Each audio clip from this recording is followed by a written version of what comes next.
In the first video for this lesson, we learned all about the product rule. This time, we're going to learn about the quotient rule. The quotient rule is pretty much just the opposite. We learned last time that we could add our exponents to create some shortcuts.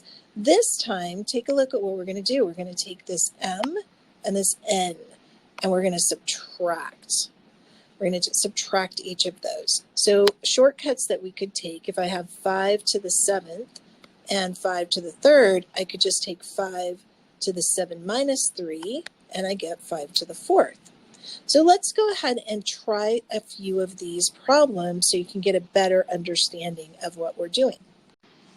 Just like in the previous video, we expanded first. So I'm going to expand this 5 to the 9th and 5 squared. You can see I've got 9 5s up here, and I've got 2 5s down here. Now, since I've got a fraction bar, I can divide these. I can cancel them out. So this 5 would cancel that one. This 5 would cancel that one. Now remember, I've canceled, so I still have a 1 in my denominator. I'm just dividing by 1. So basically my fraction is gone now. And then if I count all of these, 1, 2, 3, 4, 5, 6, 7, you can see I've got 5 to the 7th is my final answer. This is what happens when we expand. But remember, expanding is not the best way. What I could have done instead is used my quotient power property, and that means that I would take, since they're both the same base, I've got 5, always use the numerator first, minus 2, and I still get 5 to the 7th. Much faster than expanding out 9 5s. That took me a while to write.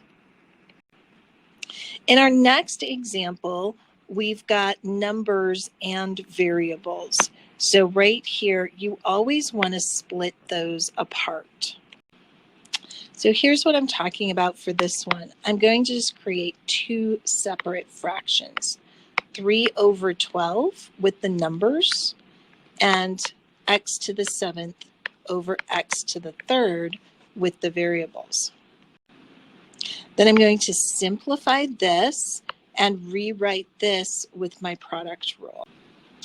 Right, so you can see I've done that. I simplified 3/12 to 1/4, and I've written my x's now as x to the 7 minus 3.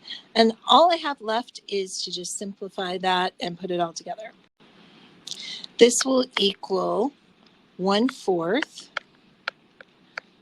x to the 4th power, and we're done. You can simplify that a little bit more, put the x in the numerator, but we really don't need to do anything more than that. I'm going to do this one more time with you just so you can see how it's done one more time. I'm going to go a little bit faster. So 4 over 24, split that apart, and that's going to be times x to the, I'm going to go ahead and use the rule right now, x to the 13 minus 9. Reduce my fraction. I get 4 goes into 24 6 times, so 1/6, and then x to the 13 minus 9 is 4. All right, I'm going to give you guys a chance to do D on your own.